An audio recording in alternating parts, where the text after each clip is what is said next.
Good morning, everybody, and welcome back to Blu-Roy Movies. It's Sunday and not at work, so we're back in the usual slot for the weekly watches. Now, I want to apologise in advance for the lighting conditions in Middle England today. It's a horrible day.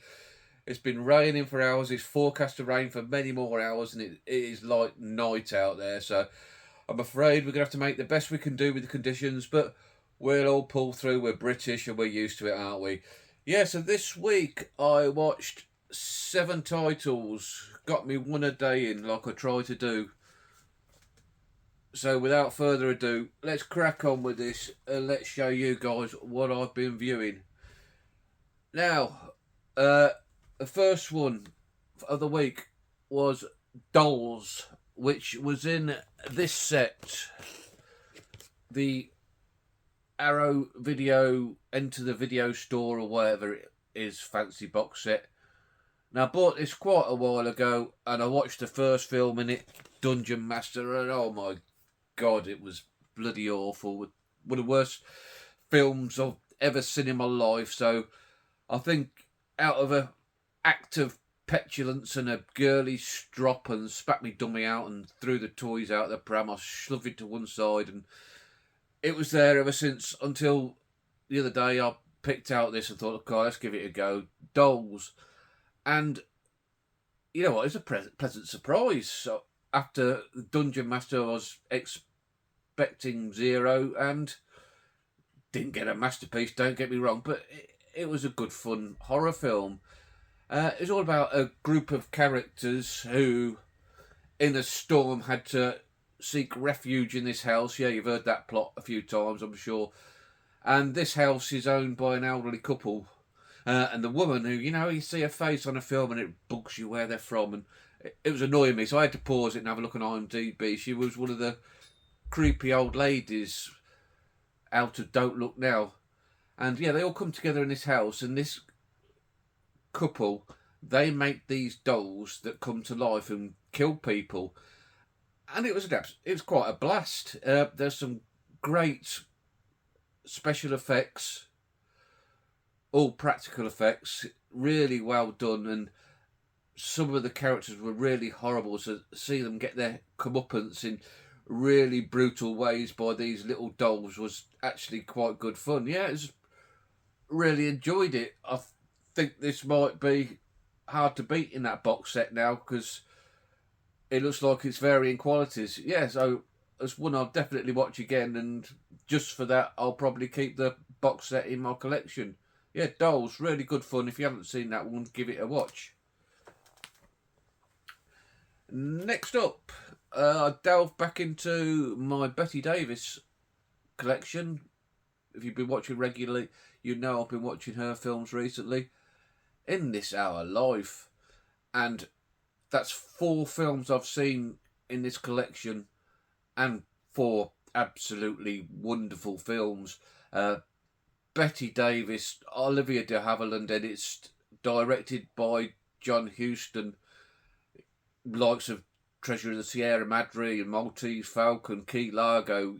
That's a trifecta of excellence for me, and yeah, wonderful film. Also, Charles Coburn, and it was a good actor I like. He's always plays sort of a gruff character in. And this is about Bette Davis and Olivia de Havilland. They're 2 sisters named Stanley and Roy, who came up with them names for the film. Stanley and Roy for 2 girl sisters.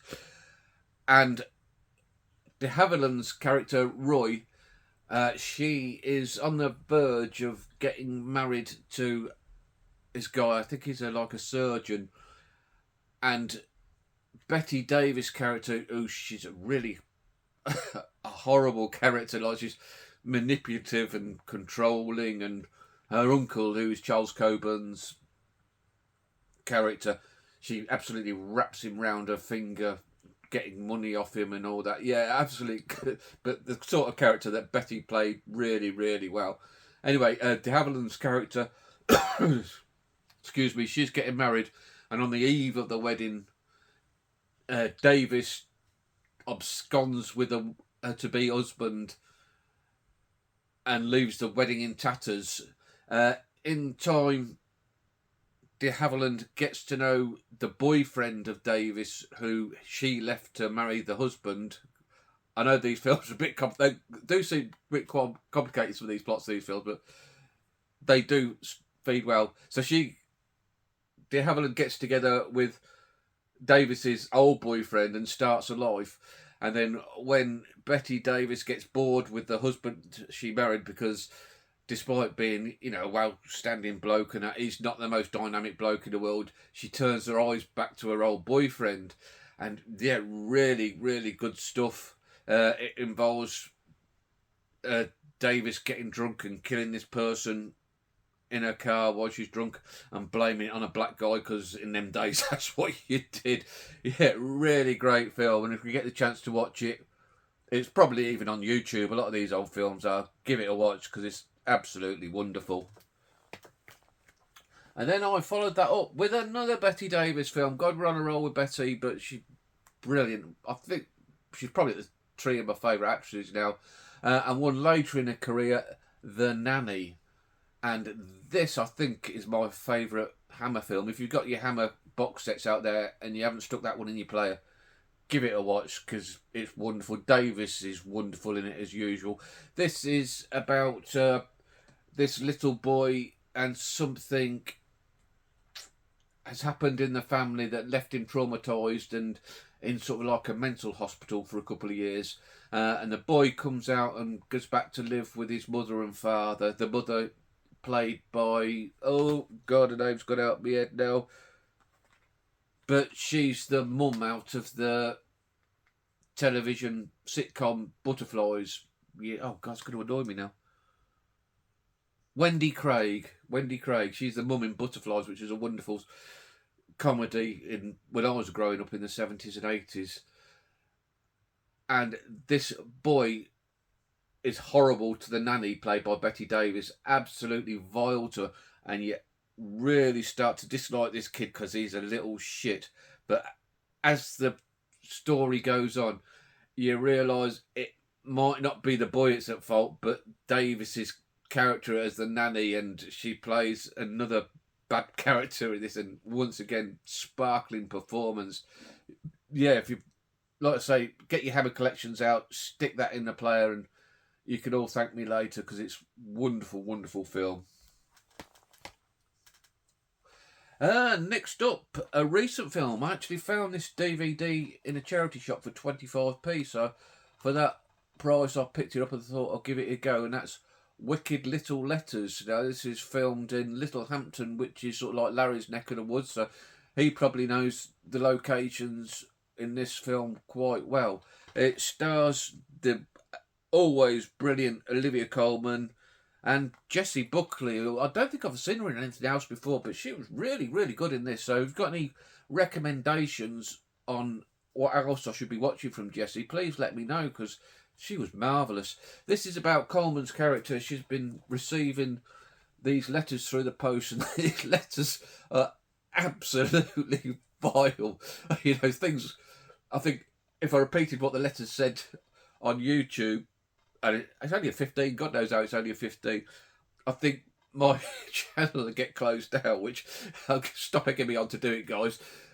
And because Jessie's character, she's this brash, Irish immigrant who calls a spade for likes of a better phrase, and swears and drinks. She gets the blame for sending them, even though she's absolutely innocent of it.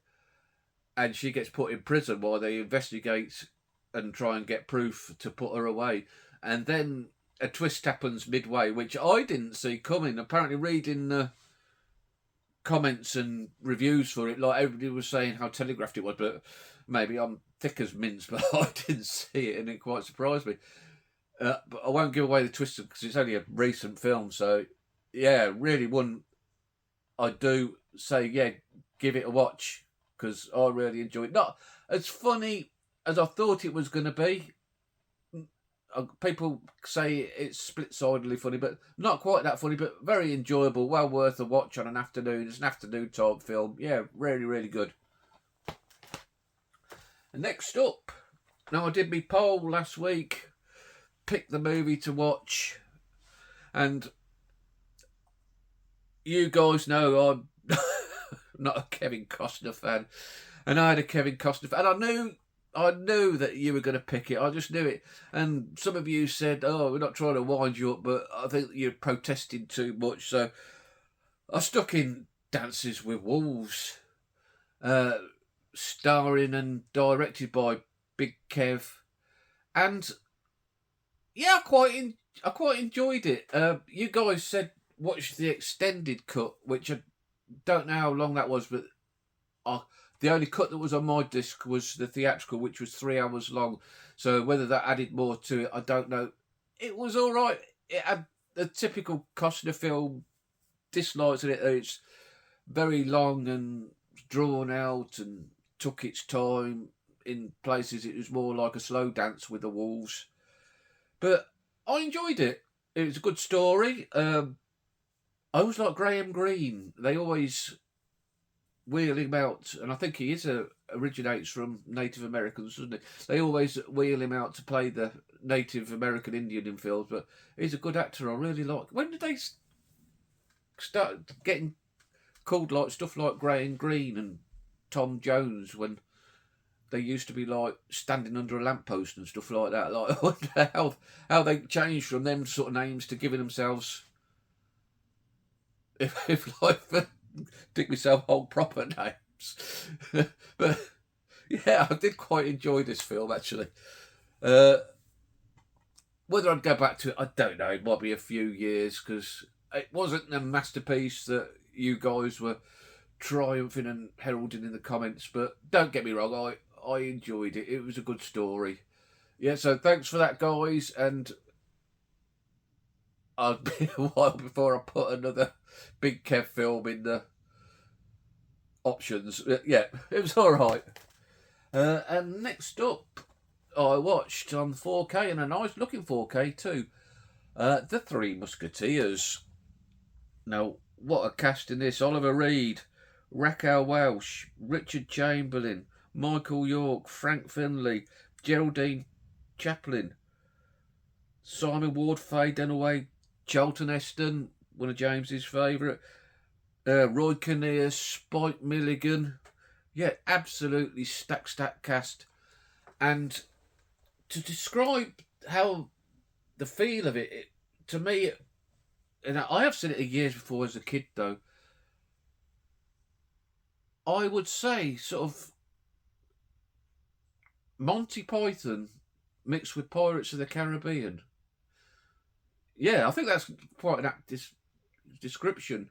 And it's a really good fun time. It's a genuinely funny film, as you'd expect, with the likes of Kinnear and Milligan in it. And some of the humour's quite bawdy, which probably went over my head as a kid. But yeah, I did enjoy it. But I tell you what, I only watched it a couple of days ago, and I'm struggling now to recall in my head the plot. So whether that's says something about a film, I don't know. I think it's just one to just enjoy the mood of it and watch it unfold. I've got the Four Musketeers also on 4K, so I'll give that a watch soon. Yeah, well worth a watch. And if you want it on 4K, yeah, it does look nice. But if you got it on Blu-ray, I'd say the quality of the film, maybe, yeah, think about it before you upgrade. Yeah, good film nonetheless. And last for the week, I went back to the Conjuring universe and watched Conjuring 3. Excuse me.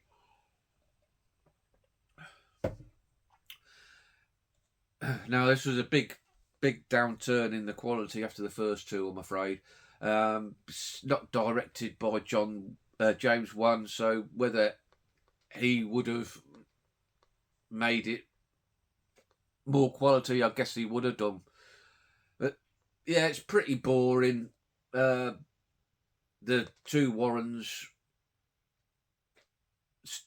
Patrick and Vera, they do their best in it, but the story they have to work with is pretty dull. It's all about this guy. He's up for murder because he killed somebody when he was possessed, and they are trying to clear his name by investigating the case. I'd like to have seen it if it was more the courtroom procedure itself, watching like the toing and froing and the different barristers. I think that would have made for a better film. But yeah, pretty dull, pretty dull. I think 2025 there's a new Conjuring film out, so hopefully Juan will come back for that one, because I do think he's a good horror director. Maybe not in sort of like a modern day King or something like that. Maybe not that good, but he's all right. What I've seen of him, very good. Right, guys, that's all I've watched. But now that I watched the one from the pick, I'm going to replace that, so you can choose another watch for me if you'd be so kind. So we've got Panic in Needle Park from last week. We've got McCabe and Mrs. Miller from last week. And what I've added to that, and a film that Sam kindly sent me over, Harvey Keitel, Bad Lieutenant. So please, guys, if you can choose between them three, I'll be very much appreciated. And we'll talk about that probably next week. So thanks for watching, guys. Have you seen any what I've watched today? Let me know down below. Give us a thumbs up if you've liked what I've done here today. Maybe think about subscribing if you want to hear more of this twaddle, as I always say. You all be good, and I'll catch you all later. Ta-ra.